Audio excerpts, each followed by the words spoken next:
Mars 2003. Les forces mécanisées américaines fondent sur l'Irak, parcourant plus de 500 km en 15 jours pour aller renverser le régime de Saddam Hussein. Mai 1940. Hitler déchaîne une blitzkrieg similaire contre les Alliés en lâchant ses panzers sur l'Europe de l'Ouest. En allemand, blitzkrieg signifie guerre éclair. Lors de l'opération Liberté pour l'Irak, les forces américaines sont allées plus loin, plus vite et ont été plus performantes que jamais auparavant. La stratégie est la blitzkrieg.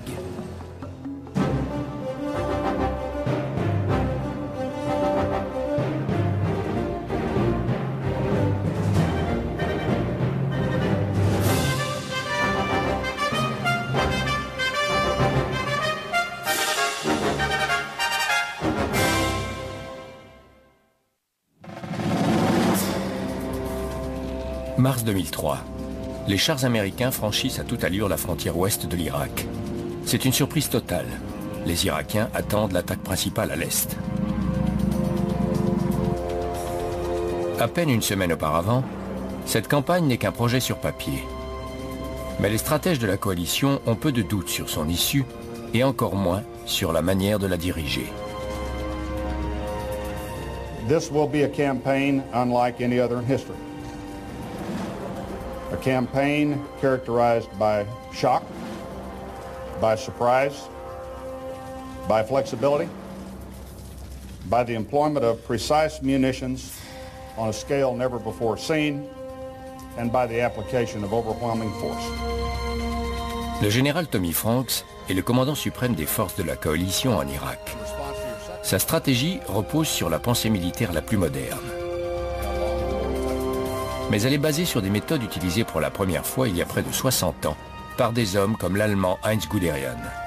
Ce n'est pas surprenant, les deux hommes sont confrontés à des défis très semblables. En 1940, les Allemands sont prêts à envahir la France. Mais leurs planificateurs ont un problème, leurs forces sont surpassées en nombre. Les armées britanniques et françaises sont positionnées au nord de la France sur la frontière belge. Vers le sud, la ligne Maginot est impénétrable. Au milieu, les Ardennes sont considérées comme infranchissables. Comment percer jusqu'à Paris et éliminer les Alliés? En 2003, la situation est tout aussi difficile pour Tommy Franks et ses planificateurs. Leurs armées sont largement surpassées en nombre et ils ne sont pas sûrs de la force, de la position et de la loyauté de l'armée de Saddam. Comment pénétrer de 500 km en Irak et prendre Bagdad? Dans les deux cas, la solution est la même. Qu'on l'appelle choc et terreur ou guerre éclair, la stratégie est la blitzkrieg. Bien qu'il y ait 60 ans d'écart entre elles, les deux stratégies de blitzkrieg sont basées sur la même formule fondamentale.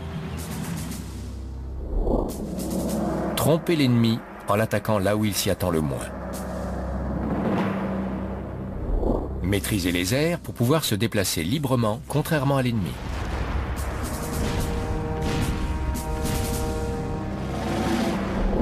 Percer en concentrant des forces écrasantes sur des secteurs restreints. Frapper en profondeur avec des unités très rapides qui contournent les centres de résistance et déséquilibrent les forces ennemies. Suivre avec une armée massive pour éliminer les centres de résistance et établir le contrôle. L'esprit du commandant qui attaque doit être aussi rapide que son armée. D'un autre côté, ça aide considérablement si les forces de défense sont déconcertées et paralysées par la vitesse des attaquants. Toutefois, la rapidité même de la blitzkrieg porte en elle deux faiblesses importantes. La contre-attaque. La force offensive principale se déplace si vite qu'elle est vulnérable à la contre-attaque de l'ennemi qui peut la couper de ses arrières. La logistique. La colonne de ravitaillement a du mal à la rattraper. Elle s'étire dangereusement et devient vulnérable. Et parce que pour conserver sa vitesse, la force offensive évite les centres de résistance locales, ces points demeurent menaçants pour les lignes de ravitaillement et de communication. Les faiblesses de la Blitzkrieg viennent de sa force. Quand on se déplace vite et loin, on laisse ses flancs découverts. Et il est très possible qu'on soit trop étendu. En France en 1940 et en Irak en 2003, les commandants n'ont qu'un seul but: vaincre avec le moins possible de combats face à face. La Blitzkrieg est un art guerrier dont le but est de se battre le moins possible, de submerger, de faire craquer l'ennemi. C'est le principe fondamental de la Blitzkrieg depuis des siècles. Tout grand commandant est un étudiant féru d'histoire. Heinz Guderian et Tommy Franks ne font pas exception. Tous deux savent que lancer des forces rapides à l'intérieur du territoire ennemi est aussi vieux que la guerre elle-même. On voit les débuts de la Blitzkrieg dans les campagnes de Gengis Khan, celles de Napoléon et les dernières campagnes de la guerre civile américaine. L'essentiel, c'est d'avoir l'avantage de la mobilité sur l'ennemi, même quand les troupes se déplacent à la force du muscle, à cheval ou à pied. Au début du XXe siècle, de formidables obstacles doivent être franchis pour obtenir la vitesse nécessaire à une guerre éclair. Le chemin de fer signifie que les forces de défense peuvent se déplacer plus vite que celles de l'attaquant. Le feu roulant de l'artillerie et des mitrailleuses massacre les troupes prises à découvert. Durant la Première Guerre mondiale, cela mène à l'impasse dans les tranchées. Des millions d'hommes meurent dans de vaines attaques pendant que leurs commandants tentent de trouver le moyen de percer les lignes ennemies. La solution est apportée par les chars. Les Anglais les utilisent pour la première fois à l'automne 1916. Mais les premiers tanks sont trop lents et trop peu fiables pour tirer parti des brèches qu'ils créent. À la fin de la Première Guerre mondiale, le char avait permis aux Alliés de creuser des brèches dans les lignes ennemies. Mais on était encore à un stade où on ne pouvait pas les exploiter. Durant les années 20, les Anglais et les Américains conçoivent des chars beaucoup plus rapides et les théoriciens militaires commencent à réfléchir à leur utilisation dans une stratégie de style Blitzkrieg.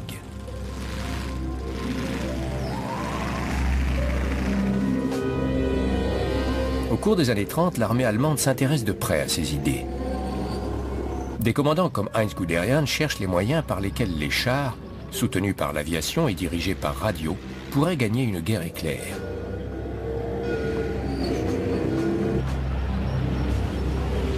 C'est dans un discours de 1935 que Hitler fait référence pour la première fois à la Blitzkrieg. « Je ne ferai pas de longs préparatifs, dit-il, mais brusquement, comme l'éclair dans la nuit, je me jetterai sur l'ennemi. »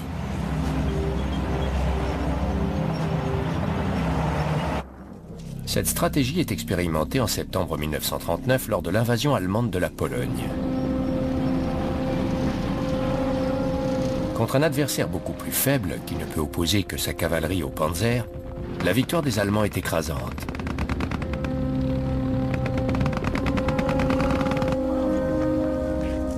Mais en dépit de leurs avantages technologiques et stratégiques, des problèmes demeurent. Ils se sont aperçus que leurs chars tombaient en panne facilement et que leur consommation d'essence excédait largement ce qu'ils avaient prévu. Ils se sont aperçus aussi que la loupe à feu ne soutenait pas correctement les fers de lance blindés quand ils se déplaçaient vite.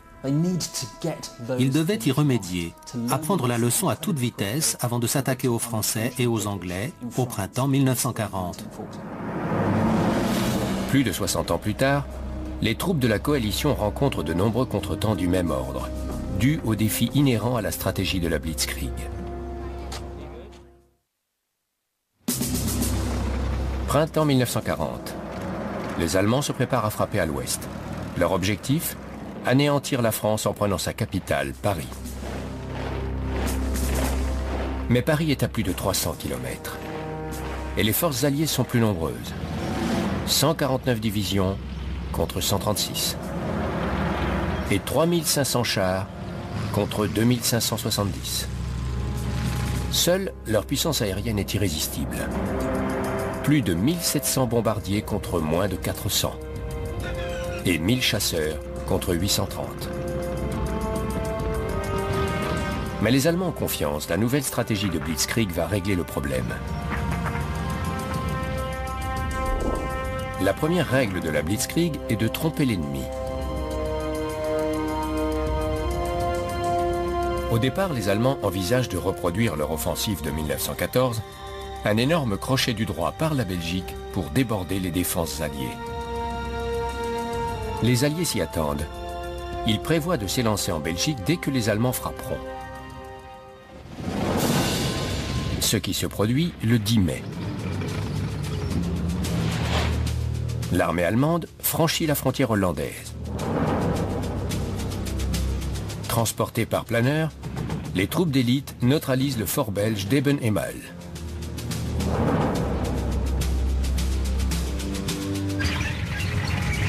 Comme en 1914, le groupe d'armée B de Hitler fait fi de la neutralité de la Belgique et pénètre aux Pays-Bas.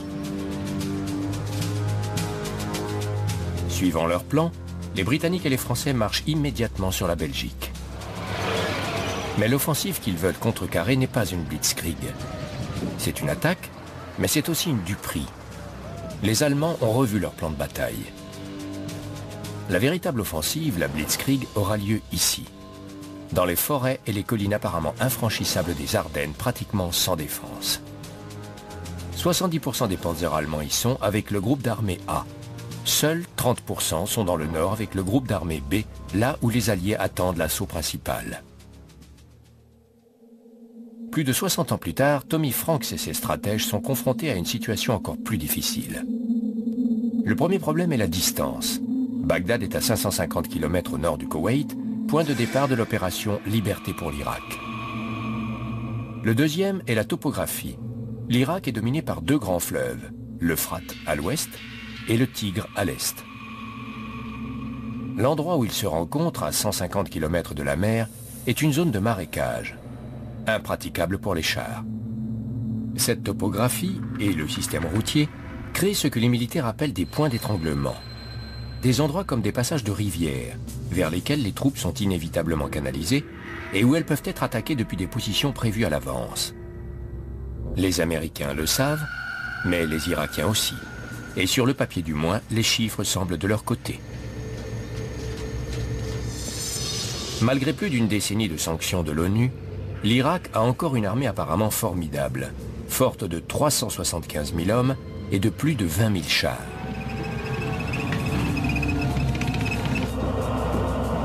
Et Saddam Hussein peut faire appel à un nombre substantiel d'irréguliers, ses fervents partisans du parti Baas et les Fédayines, des fanatiques musulmans venus en masse de tout le monde arabe pour combattre les croisés infidèles.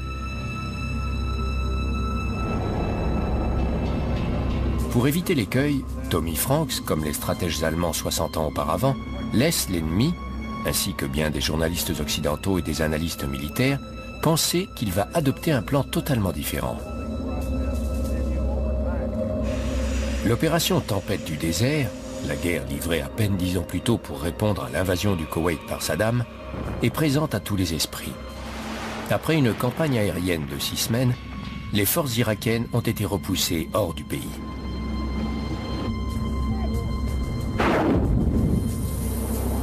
À cause de l'éloignement de l'objectif principal, Bagdad, les stratèges irakiens et de nombreux experts militaires occidentaux pensent que Franks va suivre le même plan de bataille que pour Tempête du désert. Une campagne aérienne prolongée suivie d'un assaut terrestre. Et son état-major ne fait rien pour les détromper. Comme de coutume, avant le lancement de l'opération Liberté pour l'Irak, certaines informations, certaines parties du plan ont été divulguées à quelques individus et organisations, dans l'espoir, dans l'attente même, qu'elles remonteraient jusqu'au haut commandement irakien et qu'il réviserait ses plans sur la base des fausses informations reçues. Au départ, Franks a l'intention de lancer également un deuxième assaut dans le nord de l'Irak à partir de la Turquie. La 4e division d'infanterie mécanisée y a été envoyée par mer. Mais l'opposition locale force le gouvernement turc à lui refuser la permission de traverser le pays. Tout le monde rembarque sur les navires américains qui font route vers le canal de Suez et le Koweït.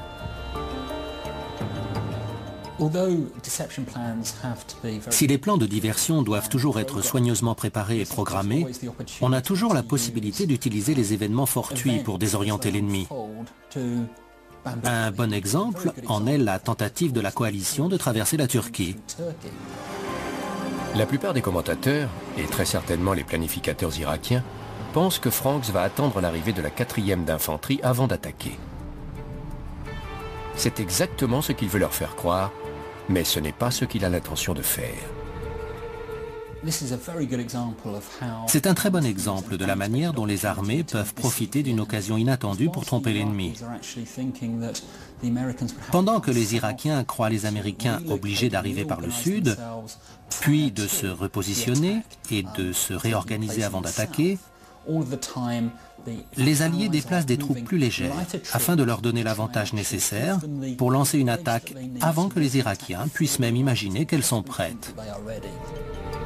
Donc, à la veille de la bataille, les deux groupes de planificateurs ont rempli avec succès la première condition de la Blitzkrieg: tromper l'ennemi sur leurs intentions. En mai 1940, les Alliés sont persuadés que l'attaque aura lieu aux Pays-Bas et ont basé toute leur stratégie là-dessus. Ils n'envisagent même pas la possibilité d'une offensive par les Ardennes.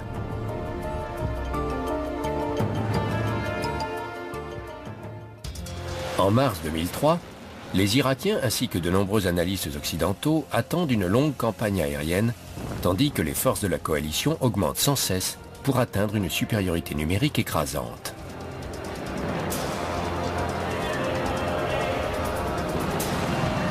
Ensuite, on prévoit une invasion massive, pas une frappe chirurgicale.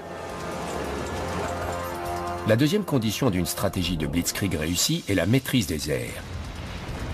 En 1940 comme en 2003, les planificateurs allemands et américains ont un avantage évident.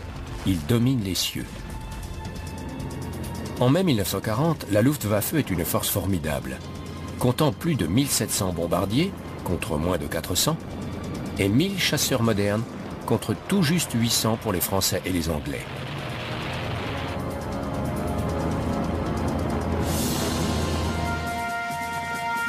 La Luftwaffe a été formée à partir de rien en moins de 5 ans. Et aucune dépense n'a été épargnée.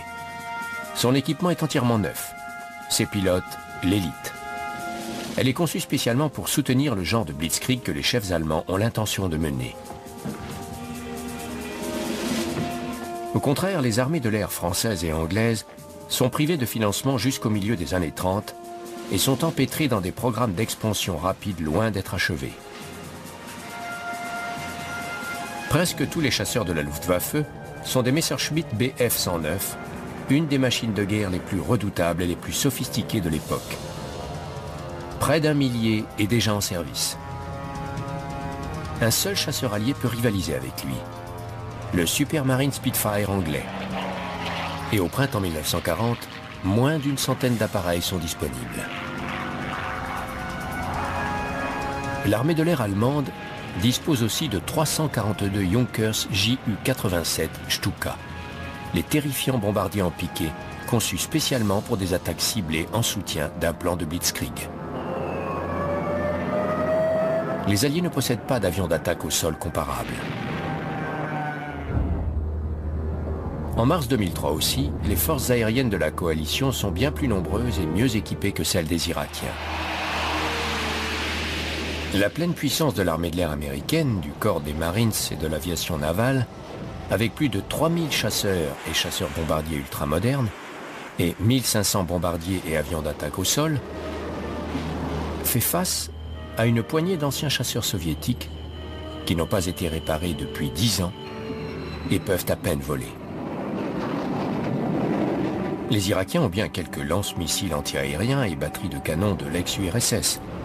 Mais les aviations américaines et britanniques, qui font respecter depuis 10 ans la zone d'exclusion aérienne imposée par l'ONU, ont détruit la plupart des précieux systèmes radars dont ils dépendent. Sur le papier du moins, la maîtrise des airs est la seule condition de la Blitzkrieg que les stratèges allemands en 1940 et américains en 2003 semblent remplir totalement.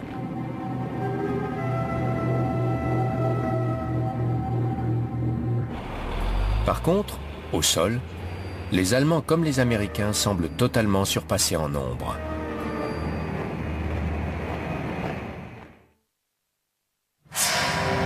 Mais en mai 1940, comme en mars 2003, les apparences sont trompeuses. C'est la troisième règle essentielle de la Blitzkrieg.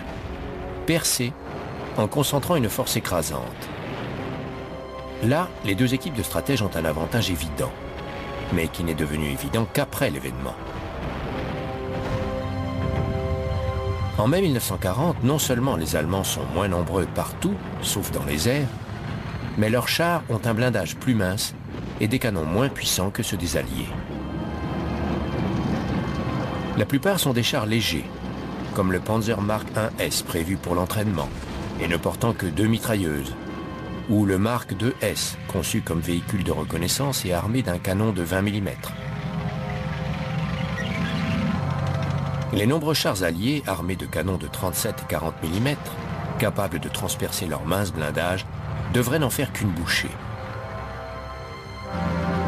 Les quelques chars moyens des divisions de Panzer, le Mark IIIS avec un canon de 37 et le Mark IVS avec son canon court de 75, sont également surclassés par les tanks alliés, en particulier par le puissant char B français armé de 2 canons, un de 47 et un de 75 mm.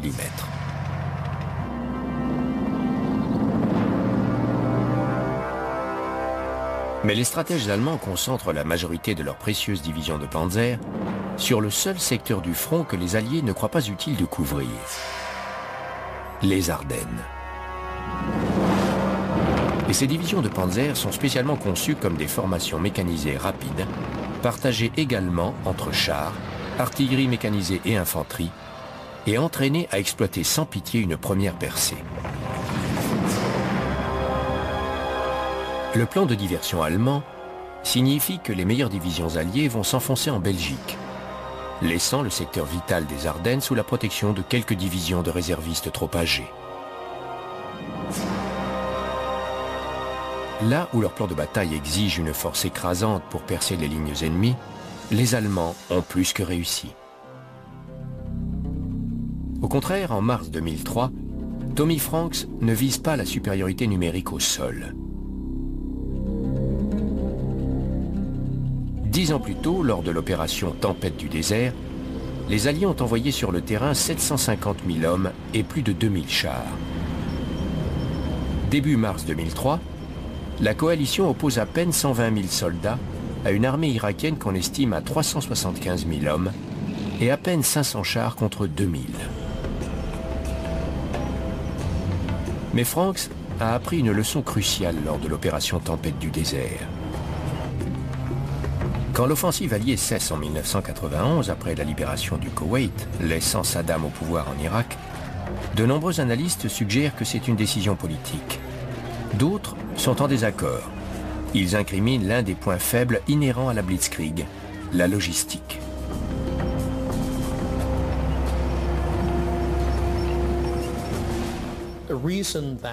Si l'attaque a cessé, c'était pour des raisons purement et simplement logistiques. Les chars manquaient de carburant et les forces aériennes n'avaient plus de munitions de précision téléguidée. Qu'on a décidé d'arrêter Tempête du désert pour des raisons politiques ou logistiques, ou un mélange des deux, les planificateurs américains ont appris une leçon importante en matière de guerre des blindés. Les chars modernes, tels que le M1 et le Challenger, sont tellement avides de carburant qu'on ne peut utiliser beaucoup de ces chars et continuer à avancer rapidement. Le vieux mariage entre les blindés et la mobilité opérationnelle, dont nous avons été témoins durant la Deuxième Guerre mondiale, est terminé. Aujourd'hui, nous devons faire des compromis entre la puissance de combat, la capacité de se battre, et la mobilité opérationnelle, la capacité de parcourir de grandes distances par voie de terre. Pour résoudre le problème de logistique, Franks base délibérément sa version de la Blitzkrieg sur l'utilisation d'une armée beaucoup plus petite que pour Tempête du désert, mais beaucoup plus rapide et agressive. Pourtant, les experts des médias et de l'armée s'inquiètent. Non seulement le nombre des soldats de la coalition déployés pour Liberté pour l'Irak est bien moins important que pour Tempête du désert, mais les armes disponibles, apparemment très peu, ont l'air d'être les mêmes. le char M1A Abrams, le véhicule de combat d'infanterie Bradley, le canon autopropulsé Paladin. Mais les profanes ont peu conscience du prodigieux bond en avant de la technologie par rapport à la décennie précédente. Le GPS, ou système de positionnement global, fait à présent partie intégrante de la plupart des dispositifs d'armement aérien. Durant Tempête du désert, seuls 10% de l'armement était de haute précision, surtout par marqueur laser. En 2003, au moins la moitié l'est. De plus, les drones et les postes de commande aériens accélèrent la collecte d'informations, leur analyse et leur présentation au commandant. Les planificateurs américains ont également étudié leurs adversaires si nombreux. Pour un œil inexpérimenté, c'est une armée redoutable. Mais en réalité, elle n'est plus que l'ombre de ce qu'elle était même en 1992. Après avoir étudié les rapports des renseignements, les planificateurs de Franks sont sûrs que leur supériorité technologique leur donnera la force écrasante exigée par leur plan. Ils notent qu'il y a peu d'unités irakiennes près de la frontière koweïtienne, où ils porteront leur assaut initial. Le plan irakien semble vouloir laisser les Américains pénétrer profondément dans le pays avant de tenter de les enliser. La stratégie de Blitzkrieg proposée par Franks et son équipe repose donc sur une vitesse sans précédent. La 3e division d'infanterie mécanisée, avec 270 chars de combat Abrams, se dirigera vers l'est de l'Euphrate le plus vite possible, en évitant les villes importantes. Son but, le passage entre Karbala et le lac Bar, à moins de 65 km de Bagdad. De là, elle attaquera par l'ouest. Derrière elle, une énorme colonne de ravitaillement sera gardée par des unités des 101e et 82e divisions aéroportées, qui élimineront aussi les points de résistance encore actifs après l'assaut principal. La première force expéditionnaire des Marines, la MEF, avec 120 Abrams, traversera l'Euphrate dès que possible, c'est-à-dire à Nasiriyah, qui est aussi le premier point d'étranglement potentiel. Elle avancera alors sur 2 colonnes, vers Diwaniyah et Kout, afin que les Irakiens se demandent si la prochaine poussée sur Bagdad viendra du sud ou de l'est.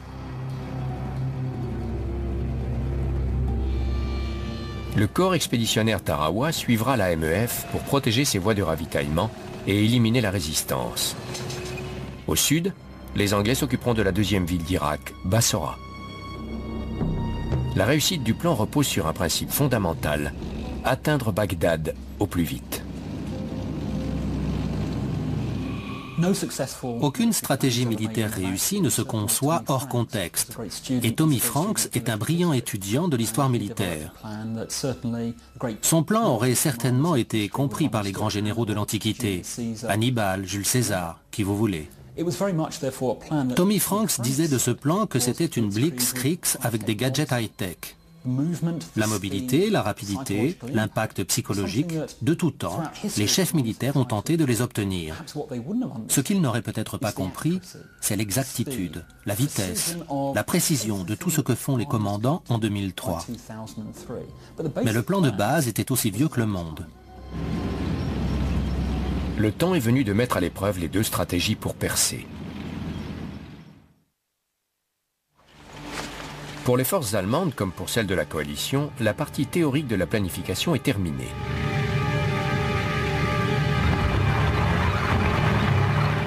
Ils affrontent la réalité de la phase de la percée, le premier contact direct avec l'ennemi. 10 mai 1940. Les Allemands mettent à exécution leur stratégie de Blitzkrieg. Le groupe d'armée B se lance en Hollande et en Belgique, attirant les Alliés vers le nord. Plus au sud, à peine remarqué au début, l'infanterie, l'artillerie et les unités du génie du groupe d'armée A enfoncent les faibles forces alliées défendant les Ardennes. Les Panzers les suivent. Soutenus par les Stuka, ils traversent les collines et les forêts des Ardennes, franchissent la frontière française et atteignent la Meuse en 3 jours à peine.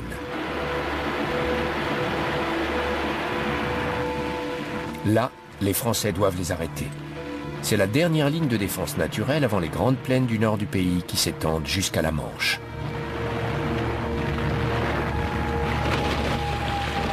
Mais les généraux alliés sont focalisés sur la menace du nord.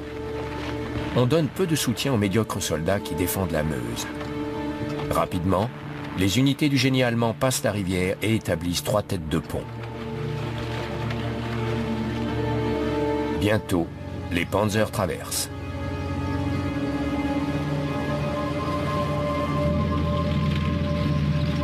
Les Allemands ont réussi leur percée. Ils sont à présent derrière le gros des armées alliées et la voie est pratiquement libre jusqu'à la côte.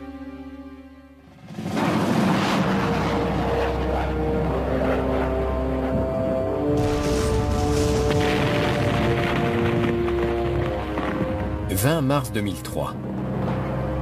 Les éléments terrestres et aériens de la coalition lancent leur blitzkrieg moderne. Des frappes aériennes visent Bagdad.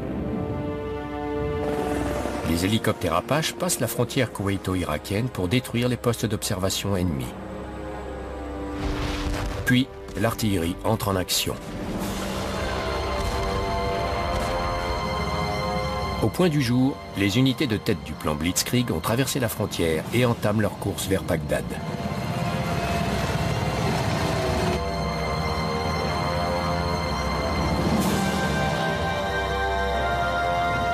Les chars de la 3e d'infanterie se dirigent au nord-ouest de l'Euphrate. Une des brigades bifurque vers le nord pour prendre un pont sur l'Euphrate à l'ouest de Nasiriyah, le premier point d'étranglement potentiel. Les 2 autres foncent sur les pistes du désert vers Samawa et Najaf, visant le passage de Karbala, dernier point d'étranglement avant Bagdad.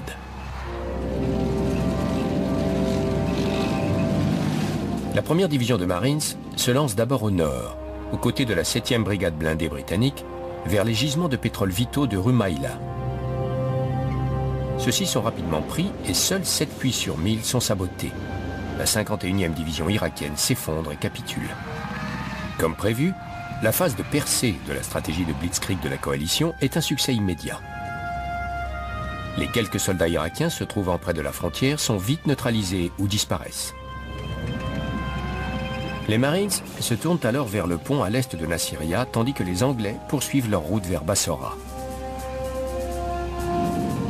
En quelques heures, les forces de la coalition ont réussi ce que les Allemands ont accompli en 3 jours.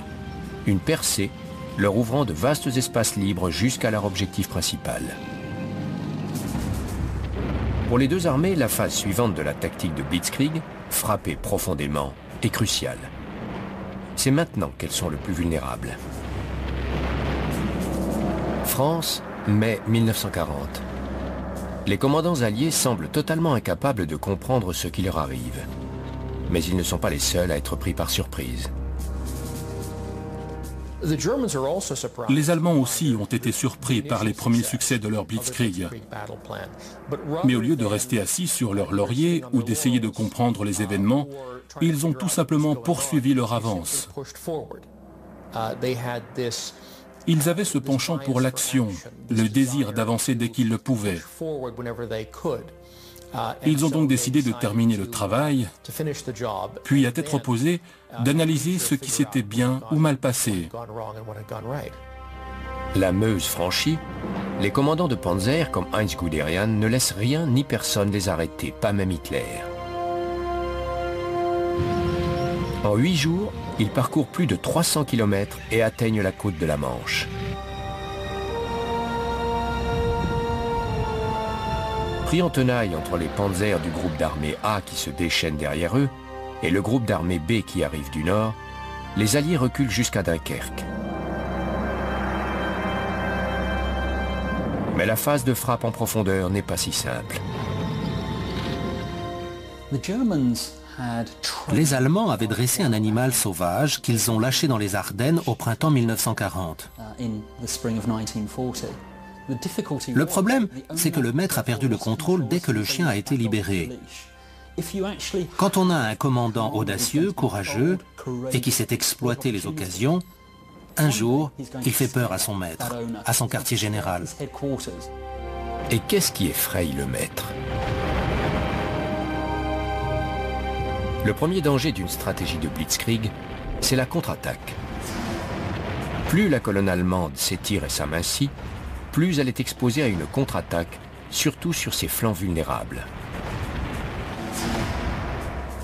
Sur leur route vers l'ouest, les panzers subissent 2 contre-attaques qui auraient pu changer le cours de la guerre. 3 jours après la percée à partir des têtes de pont sur la Meuse, une division blindée française attaque le flanc sud dangereusement exposé. L'assaut n'est pas correctement appuyé et cesse rapidement.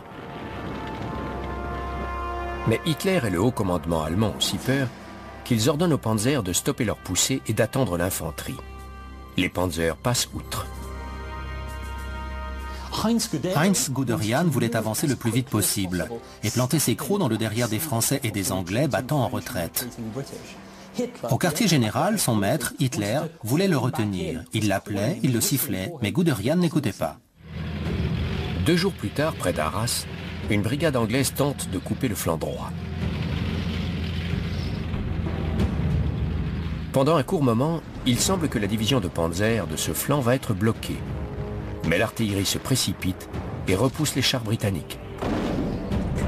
Les Allemands reprennent leur course. 24 mars 2003.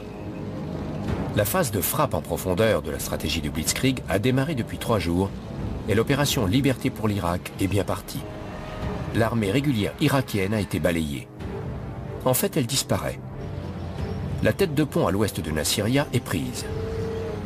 La première division de Marines est arrivée, tandis que les chars de la 3e d'infanterie ont avancé de plus de 400 km et isolé Samawa et Najaf. Derrière, un convoi de 2700 véhicules de ravitaillement, escortés par des hélicoptères Apache du 101e aéroporté, a progressé de près de 300 km et établi une FARP, ou position avancée de ravitaillement, pour la 3e d'infanterie. Les hélicoptères poursuivent leur route pour établir des FARP encore plus loin. As you know, our forces have been moving rapidly. We've intentionally bypassed enemy formations to include paramilitary and the Fedayeen. Mais Tommy Franks souligne le fait que ces forces de frappe en profondeur sont tout aussi vulnérables que celles des Allemands en 1940. « 24 mars 2003. Les Marines pénètrent dans Nasiriyah, identifiés comme point d'étranglement, pour prendre d'autres ponts dans la ville. Ils ont l'intention de faire tomber les poches de résistance. Mais les unités de tête se trompent à un croisement et se retrouvent impliquées dans un combat confus avec les Fedayeen et les fanatiques du parti Baas. Les Marines sont forcés d'emprunter ce qu'ils appellent la ruelle de l'embuscade et perdent plusieurs véhicules. Ils finissent par s'emparer des ponts, mais il faut plus d'une semaine aux troupes de soutien du corps expéditionnaire Tarawa pour sécuriser la ville, afin que les colonnes de ravitaillement puissent les franchir sans encombre. I don't think anyone came into here thinking it was going to be a cakewalk.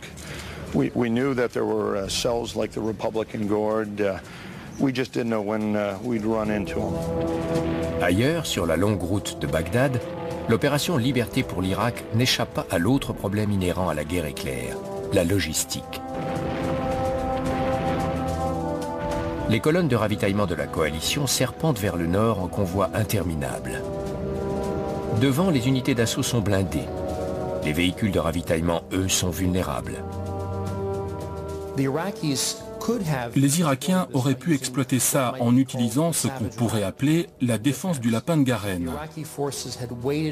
Si les forces irakiennes avaient attendu que l'armée de la coalition les contourne pour sortir ensuite de leur trou afin d'attaquer les unités de ravitaillement, de maintenance et de logistique, elles auraient pu causer pas mal de dégâts et stopper l'avance de la coalition, peut-être même la repousser. Les Fedayeen et d'autres irréguliers lancent bien des attaques sporadiques sur les colonnes de ravitaillement, mais il ne s'agit jamais de plans cohérents. Certainly there have been some harassing attacks on our supply lines and they continue. but they have not stopped the movement of our logistic support forward to each of our fielded forces. We continue to provide self-protection to those. What we note is those attacks have become fewer with fewer forces, and they have all been defeated with relatively minimal cost to our forces. Mais dans la confusion de la guerre avec des soldats épuisés, des accidents arrivent. Près de Nasiriyah, une unité de ravitaillement se perd et se retrouve au milieu d'une fusillade. Certains de ses membres sont tués, d'autres capturés, parmi lesquels le soldat Jessica Lynch.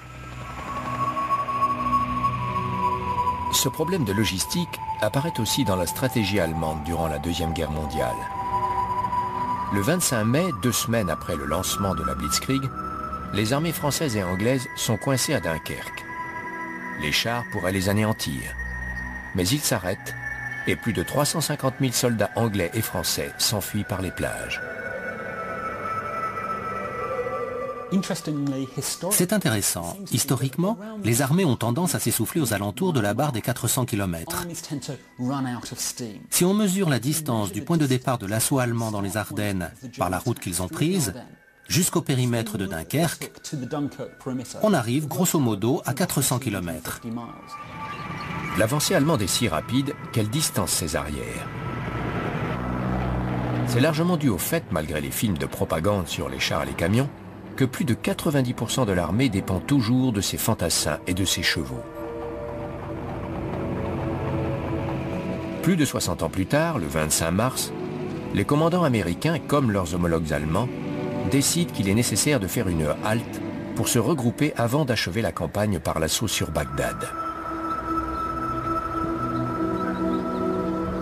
Au même moment, ils font face à un autre impondérable, les chamals, d'aveuglantes tempêtes de sable. La 3e division de Franks s'arrête. Les blindés plus légers des Marines stoppent leur avance pour ne pas trop la distancer. De nombreux journalistes interprètent mal cette décision. Les médias supposent que l'avance est bloquée et que l'armée américaine se prépare à un nouveau Vietnam.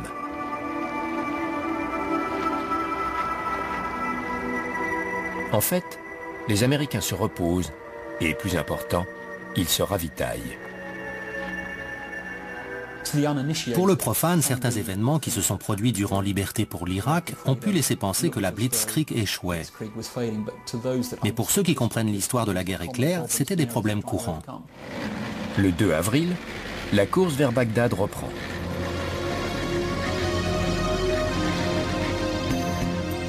À l'ouest de l'Euphrate, les hélicoptères Apache de la 101e aéroportée attaquent la division Médina de la garde républicaine près de Karbala. Non loin, les Rangers s'emparent du barrage de Haditan pour empêcher les Irakiens de le faire sauter et d'inonder la région. La 3e d'infanterie prend position autour de la ville, s'empare du pont principal sur la route de Bagdad et lance des reconnaissances vers la capitale. À l'est de l'Euphrate, une colonne de Marines atteint Diwania.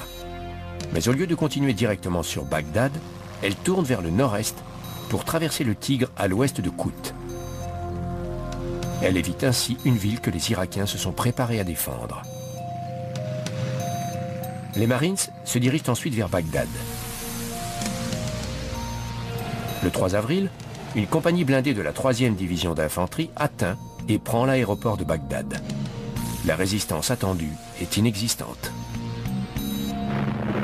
Mais le calme est trompeur. C'est le résultat de la rapidité de l'avance américaine. N'attendant pas l'ennemi si tôt, les défenseurs sont allés dormir sous terre. À leur réveil, une féroce contre-attaque a lieu. Les combats pour l'aéroport font rage pendant plus de 24 heures. Les Marines s'approchant par l'est rencontrent aussi une résistance acharnée. Mais le 6 avril, ils entrent en ville à leur tour.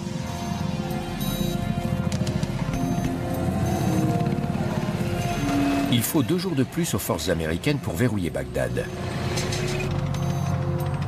Peu après, des civils irakiens surexcités, aidés par une équipe de Marines, renversent la statue de Saddam Hussein sur la place Firdos.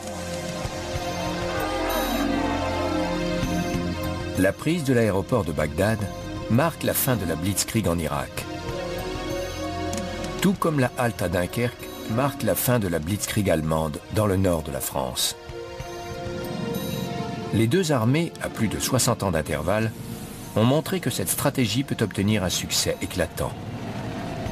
Mais si on les compare en se basant sur les règles et les faiblesses de la Blitzkrieg, on note des similitudes et des contrastes intéressants.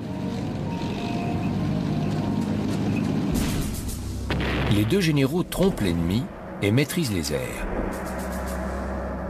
Lors des phases de percée et de frappe en profondeur, l'équilibre technologique relatif entre chaque camp et son ennemi joue un rôle crucial. À part dans les airs, les Allemands ne sont pas particulièrement avantagés en nombre ni en matériel.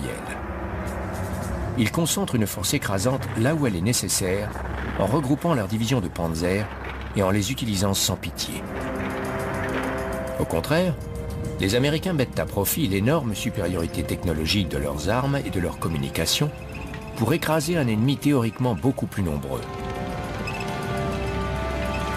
Mais certains avertissements montrent qu'une Blitzkrieg high-tech rencontre les mêmes problèmes que ceux vécus par les Allemands en 1940.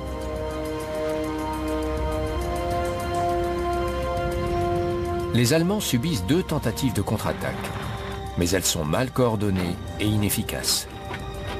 L'impact psychologique de la Blitzkrieg a assommé l'ennemi. Les unités de combat américaines ont peu de problèmes avec les soldats irakiens réguliers ou même avec les gardes républicains. Leurs soucis datent d'avant.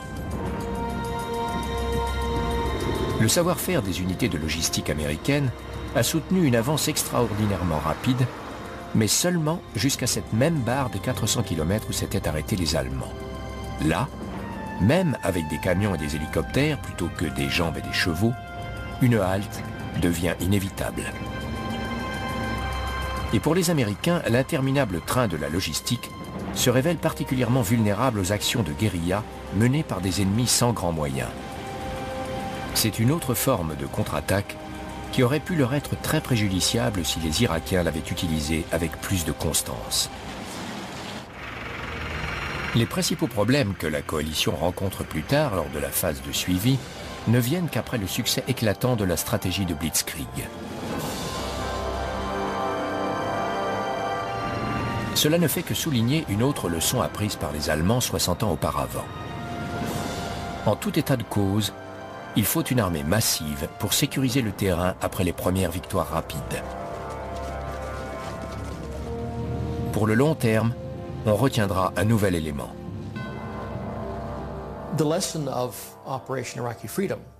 La leçon de liberté pour l'Irak, c'est qu'on peut avoir une grande armée se déplaçant lentement ou une petite armée se déplaçant rapidement, mais on ne peut pas avoir une grande armée se déplaçant rapidement. Je pense qu'à l'avenir, on utilisera beaucoup la stratégie de Blitzkrieg, mais à plus petite échelle. Il est peu probable que nous assistions à une répétition des attaques de Blitzkrieg à grande échelle de la Deuxième Guerre mondiale, ou même à une tempête du désert, tant qu'on n'aura pas résolu le problème des énormes chars de combat qui consomment 14 litres de carburant au kilomètre. La roue a fait un tour complet dans la stratégie de Blitzkrieg. Une fois encore, la manière dont les commandants livrent ce type de guerre ultra rapide et sans pitié est limitée par les capacités de la technologie. La Blitzkrieg attend sa prochaine révolution.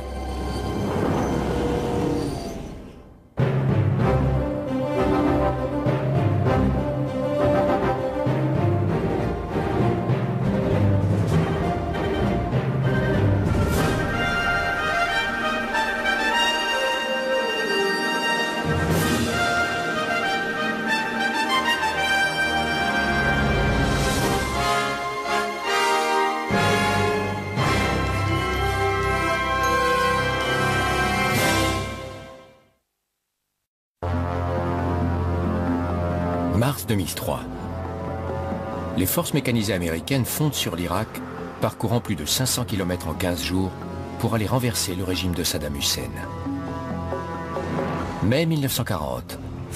Hitler déchaîne une blitzkrieg similaire contre les Alliés en lâchant ses panzers sur l'Europe de l'Ouest. En allemand, Blitzkrieg signifie guerre éclair. Lors de l'opération Liberté pour l'Irak, les forces américaines sont allées plus loin, plus vite et ont été plus performantes que jamais auparavant. La stratégie est la Blitzkrieg.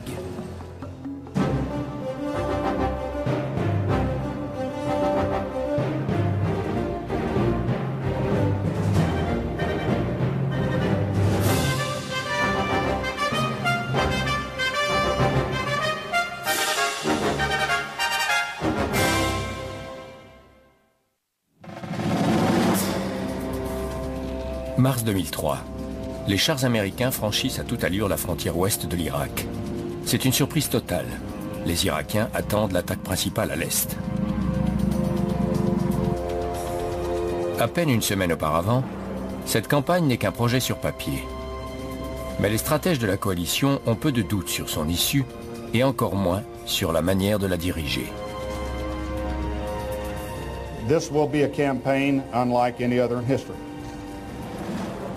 A campaign characterized by shock, by surprise, by flexibility, by the employment of precise munitions on a scale never before seen, and by the application of overwhelming force.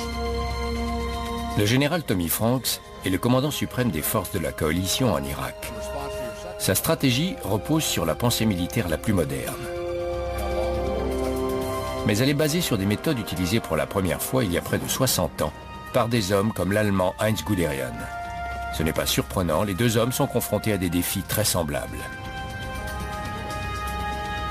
En 1940, les Allemands sont prêts à envahir la France. Mais leurs planificateurs ont un problème, leurs forces sont surpassées en nombre. Les armées britanniques et françaises sont positionnées au nord de la France sur la frontière belge. Vers le sud, la ligne Maginot est impénétrable. Au milieu, les Ardennes sont considérées comme infranchissables. Comment percer jusqu'à Paris et éliminer les Alliés? En 2003, la situation est tout aussi difficile pour Tommy Franks et ses planificateurs. Leurs armées sont largement surpassées en nombre et ils ne sont pas sûrs de la force, de la position et de la loyauté de l'armée de Saddam. Comment pénétrer de 500 km en Irak et prendre Bagdad? Dans les deux cas, la solution est la même. Qu'on l'appelle choc et terreur ou guerre éclair, la stratégie est la Blitzkrieg. Bien qu'il y ait 60 ans d'écart entre elles, les deux stratégies de Blitzkrieg sont basées sur la même formule fondamentale. Tromper l'ennemi en l'attaquant là où il s'y attend le moins. Maîtriser les airs pour pouvoir se déplacer librement, contrairement à l'ennemi.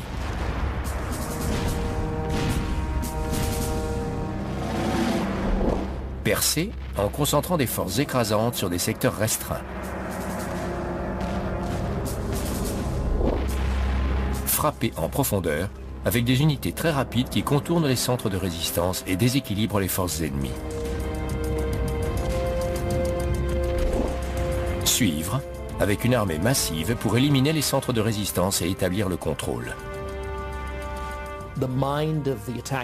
L'esprit du commandant qui attaque doit être aussi rapide que son armée. D'un autre côté, ça aide considérablement si les forces de défense sont déconcertées et paralysées par la vitesse des attaquants. Toutefois, la rapidité même de la Blitzkrieg porte en elle deux faiblesses importantes. La contre-attaque. La force offensive principale se déplace si vite qu'elle est vulnérable à la contre-attaque de l'ennemi qui peut la couper de ses arrières. La logistique. La colonne de ravitaillement a du mal à la rattraper. Elle s'étire dangereusement et devient vulnérable. Au départ, Franks a l'intention de lancer également un deuxième assaut dans le nord de l'Irak à partir de la Turquie. La 4e division d'infanterie mécanisée y a été envoyée par mer. Mais l'opposition locale force le gouvernement turc à lui refuser la permission de traverser le pays. Tout le monde rembarque sur les navires américains qui font route vers le canal de Suez et le Koweït.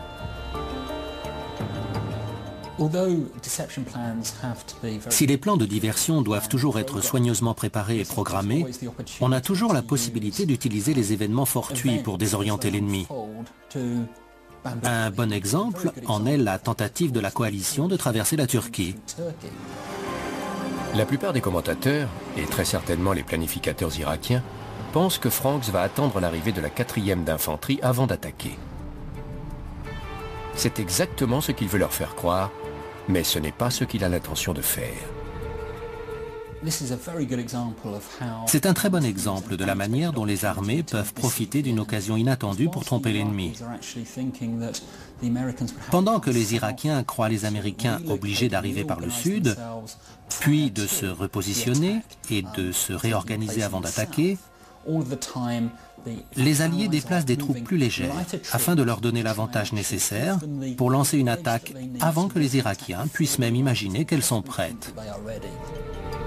Donc, à la veille de la bataille, les deux groupes de planificateurs ont rempli avec succès la première condition de la Blitzkrieg: tromper l'ennemi sur leurs intentions. En mai 1940, les Alliés sont persuadés que l'attaque aura lieu aux Pays-Bas et ont basé toute leur stratégie là-dessus. Ils n'envisagent même pas la possibilité d'une offensive par les Ardennes.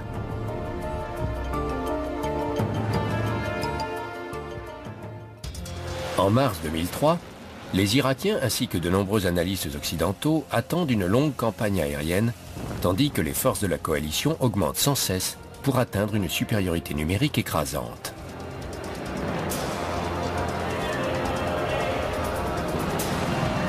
Ensuite, on prévoit une invasion massive, pas une frappe chirurgicale. La deuxième condition d'une stratégie de Blitzkrieg réussie est la maîtrise des airs. En 1940 comme en 2003, les planificateurs allemands et américains ont un avantage évident. Ils dominent les cieux. En mai 1940, la Luftwaffe est une force formidable, comptant plus de 1700 bombardiers contre moins de 400 et 1000 chasseurs modernes contre tout juste 800 pour les Français et les Anglais.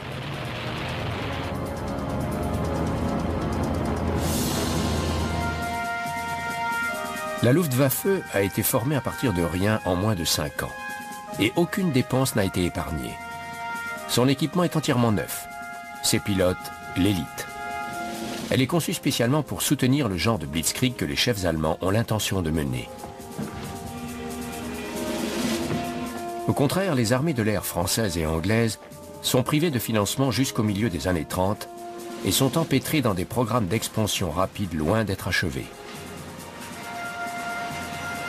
Presque tous les chasseurs de la Luftwaffe sont des Messerschmitt Bf-109, une des machines de guerre les plus redoutables et les plus sophistiquées de l'époque. Près d'1 millier est déjà en service. Un seul chasseur allié peut rivaliser avec lui, le Supermarine Spitfire anglais. Et au printemps 1940, moins d'une centaine d'appareils sont disponibles. L'armée de l'air allemande dispose aussi de 342 Junkers Ju-87 Stuka, les terrifiants bombardiers en piqué conçus spécialement pour des attaques ciblées en soutien d'un plan de Blitzkrieg. Les Alliés ne possèdent pas d'avions d'attaque au sol comparables.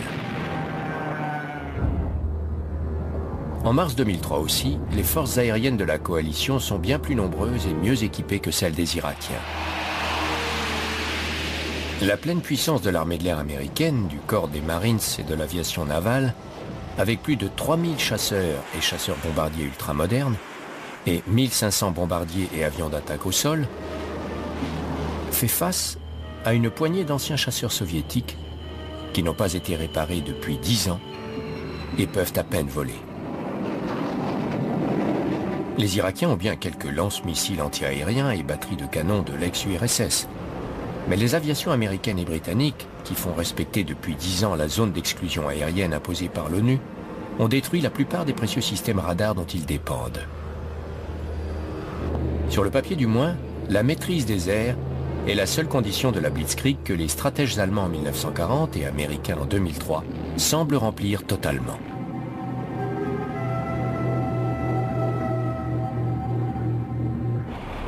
Par contre, au sol, les Allemands comme les Américains semblent totalement surpassés en nombre.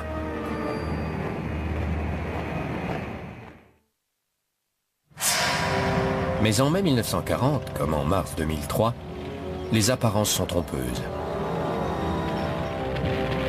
C'est la troisième règle essentielle de la Blitzkrieg. Percer en concentrant une force écrasante. Là, les deux équipes de stratèges ont un avantage évident, mais qui n'est devenu évident qu'après l'événement. En mai 1940, non seulement les Allemands sont moins nombreux partout, sauf dans les airs, mais leurs chars ont un blindage plus mince et des canons moins puissants que ceux des Alliés.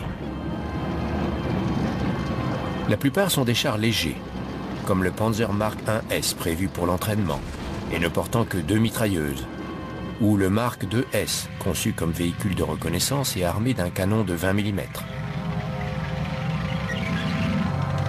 Les nombreux chars alliés, armés de canons de 37 et 40 mm, capables de transpercer leur mince blindage, devraient n'en faire qu'une bouchée.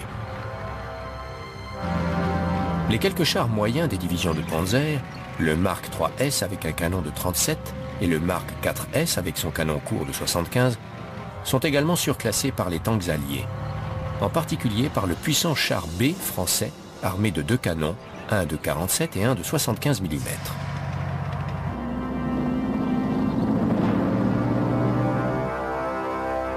Mais les stratèges allemands concentrent la majorité de leurs précieuses divisions de Panzer sur le seul secteur du front que les Alliés ne croient pas utile de couvrir, les Ardennes. Et ces divisions de Panzer sont spécialement conçues comme des formations mécanisées rapides, partagées également entre chars, artillerie mécanisée et infanterie, et entraînées à exploiter sans pitié une première percée. Le plan de diversion allemand signifie que les meilleures divisions alliées vont s'enfoncer en Belgique, laissant le secteur vital des Ardennes sous la protection de quelques divisions de réservistes trop âgés. Là où leur plan de bataille exige une force écrasante pour percer les lignes ennemies, les Allemands ont plus que réussi. Au contraire, en mars 2003, Tommy Franks ne vise pas la supériorité numérique au sol. 10 ans plus tôt, lors de l'opération Tempête du désert, les Alliés ont envoyé sur le terrain 750 000 hommes et plus de 2000 chars. Début mars 2003, la coalition oppose à peine 120 000 soldats à une armée irakienne qu'on estime à 375 000 hommes et à peine 500 chars contre 2000. Mais Franks a appris une leçon cruciale lors de l'opération Tempête du désert. Quand l'offensive alliée cesse en 1991, après la libération du Koweït, laissant Saddam au pouvoir en Irak, de nombreux analystes suggèrent que c'est une décision politique. D'autres sont en désaccord. Ils incriminent l'un des points faibles inhérents à la Blitzkrieg, la logistique.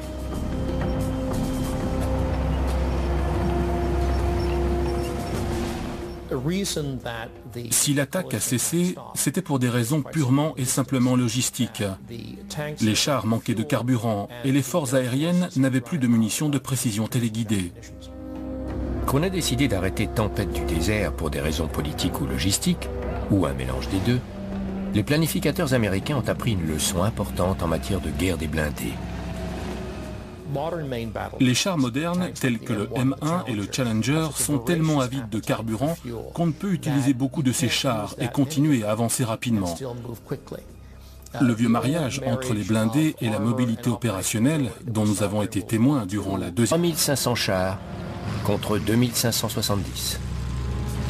Seule leur puissance aérienne est irrésistible.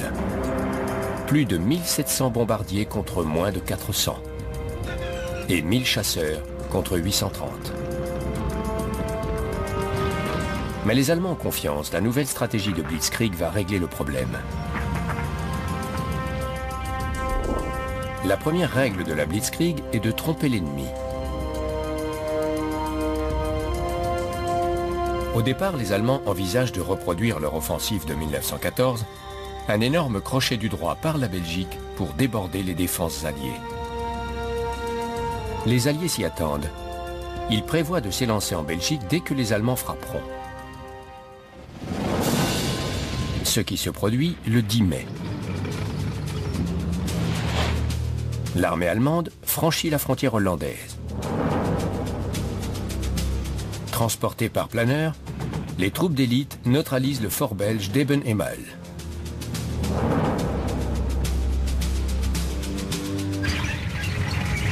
Comme en 1914, le groupe d'armée B de Hitler fait fi de la neutralité de la Belgique et pénètre aux Pays-Bas. Suivant leur plan, les Britanniques et les Français marchent immédiatement sur la Belgique. Mais l'offensive qu'ils veulent contrecarrer n'est pas une blitzkrieg. C'est une attaque, mais c'est aussi une duperie. Les Allemands ont revu leur plan de bataille. La véritable offensive, la blitzkrieg, aura lieu ici, dans les forêts et les collines apparemment infranchissables des Ardennes, pratiquement sans défense. 70% des panzers allemands y sont avec le groupe d'armée A. Seuls 30% sont dans le nord avec le groupe d'armée B, là où les Alliés attendent l'assaut principal. Plus de 60 ans plus tard, Tommy Franks et ses stratèges sont confrontés à une situation encore plus difficile. Le premier problème est la distance. Bagdad est à 550 km au nord du Koweït, point de départ de l'opération Liberté pour l'Irak. Le deuxième est la topographie. L'Irak est dominé par deux grands fleuves, l'Euphrate à l'ouest et le Tigre à l'est. L'endroit où ils se rencontrent, à 150 km de la mer, est une zone de marécage, impraticable pour les chars. Cette topographie et le système routier créent ce que les militaires appellent des points d'étranglement. Des endroits comme des passages de rivières, vers lesquels les troupes sont inévitablement canalisées et où elles peuvent être attaquées depuis des positions prévues à l'avance. Les Américains le savent, mais les Irakiens aussi. Et sur le papier du moins, les chiffres semblent de leur côté. Malgré plus d'une décennie de sanctions de l'ONU, l'Irak a encore une armée apparemment formidable, forte de 375 000 hommes et de plus de 20 000 chars.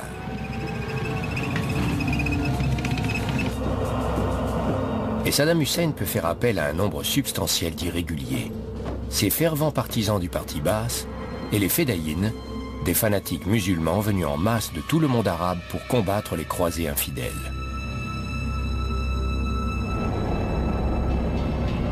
Pour éviter l'écueil, Tommy Franks, comme les stratèges allemands 60 ans auparavant, laisse l'ennemi, ainsi que bien des journalistes occidentaux et des analystes militaires, penser qu'il va adopter un plan totalement différent. L'opération Tempête du désert, la guerre livrée à peine 10 ans plus tôt pour répondre à l'invasion du Koweït par Saddam, est présente à tous les esprits. Après une campagne aérienne de 6 semaines, les forces irakiennes ont été repoussées hors du pays.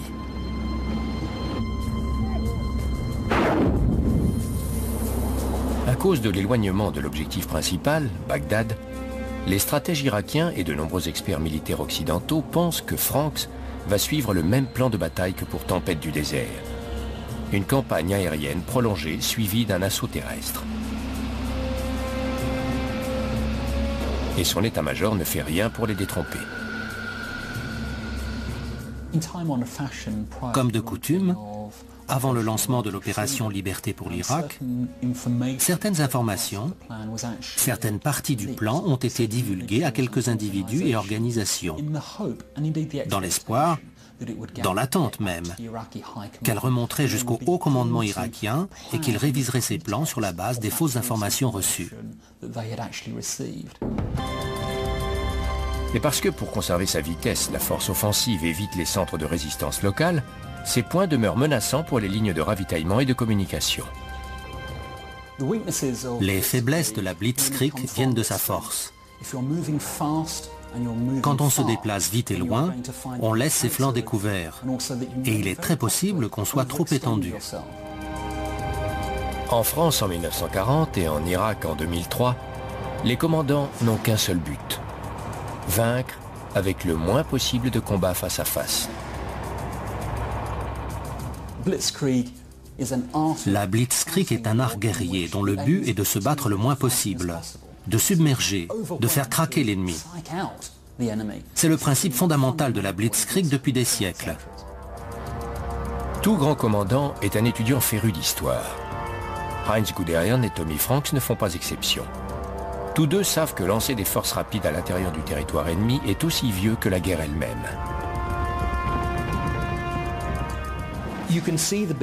On voit les débuts de la Blitzkrieg dans les campagnes de Gengis Khan, celles de Napoléon et les dernières campagnes de la guerre civile américaine. L'essentiel, c'est d'avoir l'avantage de la mobilité sur l'ennemi, même quand les troupes se déplacent à la force du muscle, à cheval ou à pied. Au début du XXe siècle, de formidables obstacles doivent être franchis pour obtenir la vitesse nécessaire à une guerre éclair. Le chemin de fer signifie que les forces de défense peuvent se déplacer plus vite que celles de l'attaquant. Le feu roulant de l'artillerie et des mitrailleuses massacre les troupes prises à découvert. Durant la Première Guerre mondiale, cela mène à l'impasse dans les tranchées. Des millions d'hommes meurent dans de vaines attaques pendant que leurs commandants tentent de trouver le moyen de percer les lignes ennemies. La solution est apportée par les chars. Les Anglais les utilisent pour la première fois à l'automne 1916. Mais les premiers tanks sont trop lents et trop peu fiables pour tirer parti des brèches qu'ils créent. À la fin de la Première Guerre mondiale, le char avait permis aux Alliés de creuser des brèches dans les lignes ennemies, mais on était encore à un stade où on ne pouvait pas les exploiter. Durant les années 20, les Anglais et les Américains conçoivent des chars beaucoup plus rapides et les théoriciens militaires commencent à réfléchir à leur utilisation dans une stratégie de style Blitzkrieg.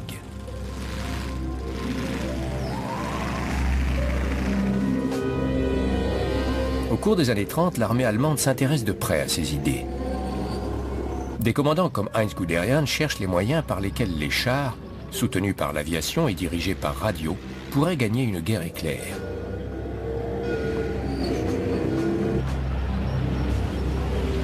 C'est dans un discours de 1935 que Hitler fait référence pour la première fois à la Blitzkrieg. « Je ne ferai pas de longs préparatifs, dit-il, mais brusquement, comme l'éclair dans la nuit, je me jetterai sur l'ennemi. »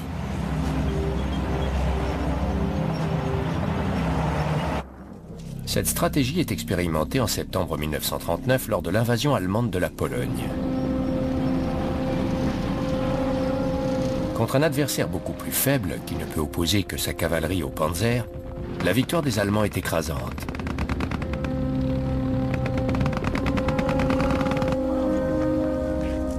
Mais en dépit de leurs avantages technologiques et stratégiques, des problèmes demeurent. Ils se sont aperçus que leurs chars tombaient en panne facilement et que leur consommation d'essence excédait largement ce qu'ils avaient prévu. Ils se sont aperçus aussi que la Luftwaffe ne soutenait pas correctement les fers de lance blindés quand ils se déplaçaient vite. Ils devaient y remédier, apprendre la leçon à toute vitesse avant de s'attaquer aux Français et aux Anglais au printemps 1940. Plus de 60 ans plus tard, les troupes de la coalition rencontrent de nombreux contretemps du même ordre, dus aux défis inhérents à la stratégie de la Blitzkrieg. Printemps 1940. Les Allemands se préparent à frapper à l'ouest. Leur objectif ? Anéantir la France en prenant sa capitale, Paris. Mais Paris est à plus de 300 km. Et les forces alliées sont plus nombreuses. 149 divisions contre 136. Et